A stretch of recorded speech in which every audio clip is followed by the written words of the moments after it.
കേരളം നിയമസഭാ തെരഞ്ഞെടുപ്പിന്റെ പടിവാതിൽക്കൽ എത്തി നിൽക്കുമ്പോൾ, മുന്നണികൾ പോരാട്ടത്തിനൊരുങ്ങി നിൽക്കുമ്പോൾ ഇന്നൊരു സർവേ ഫലം പുറത്തുവന്നു.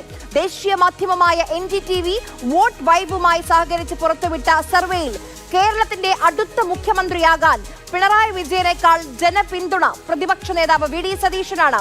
ഇരു നേതാക്കളും തമ്മിൽ 4.5% വ്യത്യാസം. 10 വർഷമായി പ്രതിപക്ഷത്തിരിക്കുന്ന കോൺഗ്രസിന് എന്തൊരു വലിയ നേട്ടമാണ് ഈ സർവേ. പിന്നെ എന്തുകൊണ്ടായിരിക്കും സർവേയിൽ എന്റെ പേരില്ലാത്തത് വളരെ നന്നായി എന്ന് രമേശ് ചെന്നിത്തല പറഞ്ഞത്? ഇന്നത്തെ പ്രൈം സ്റ്റോറി സർവേയുടെ സ്പോൺസർ ആരാണ്? നമുക്കാദ്യം NDTV നടത്തിയ സർവേയിലെ കണക്കുകൾ ഒന്ന് നോക്കാം. കേരളത്തിലെ അടുത്ത മുഖ്യമന്ത്രി ആരാണ്? അതാണ് ചോദ്യം.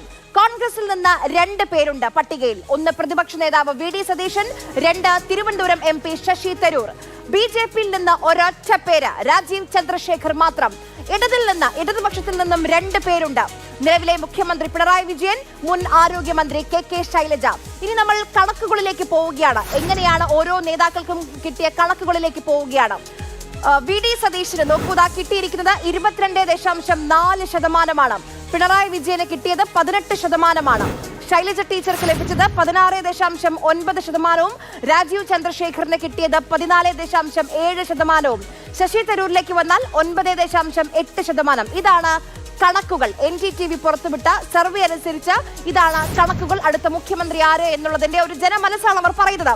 ഈ കണക്കുകളെ നമുക്ക് 2 തരത്തിൽ വിശകലനം ചെയ്യാം. ഒന്ന്, പരിഗണിച്ച നേതാക്കളുടെ പട്ടികയിൽ കൂടുതൽ ജനപിന്തുണ, അത് VD സതീശനാണ്. പക്ഷേ അത്ഭുതപ്പെടുത്തിയത് രമേശ് ചെന്നിത്തലയുടെ പേരില്ല, KC വേണുഗോപാലിന്റെ പേരില്ല എന്നതാണ്. പക്ഷെ ശശി തരൂരിന്റെ പേരുണ്ട് താനും. വെറുതെയാണോ തന്റെ പേരില്ലാത്തത് നന്നായി എന്ന് ചെന്നിത്തല ഇന്ന് പറഞ്ഞത്? ഇപ്പൊ പുതുതായിട്ട് വന്ന ഒരു സർവേ ഫലം, അതില് മുഖ്യമന്ത്രി ആര് എന്ന ചോദ്യം, അതിലൊക്കെ ചുമ്മാ അല്ല, അങ്ങയുടെ പേരില്ല. വേണ്ട, എന്റെ പേരില്ലാതെ വളരെ നന്നായി. അങ്ങയുടെ പേര് ഓഫറായിട്ട് പോലും കൊടുത്തിട്ടില്ല. ദേശീയ മാധ്യമങ്ങൾ എന്താ ഉദ്ദേശിക്കുന്നത്? എന്റെ പേരില്ലാതെ വളരെ നന്നായി. കാരണം ഇതെല്ലാം ആളുകൾക്ക് വേറെ ജോലി ഇല്ലാഞ്ഞിട്ട് ഓരോരുത്തർക്ക് വേണ്ടി ഉണ്ടാക്കുന്നത്. ഇതൊന്നും ഒരു കാര്യം. പാർട്ടിക്ക് സർവേ ഉണ്ടോ? പാർട്ടിക്ക് പാർട്ടിയുടേതായ സിസ്റ്റം ഉണ്ട്. അല്ലാണ്ട് ഞങ്ങൾ അങ്ങനെ സർവേ ഉള്ളത്. ഇത് ഓരോ താല്പര്യം അനുസരിച്ച് ഓരോരുത്തർക്ക് നമ്മുടെ പേരില്ലാതെ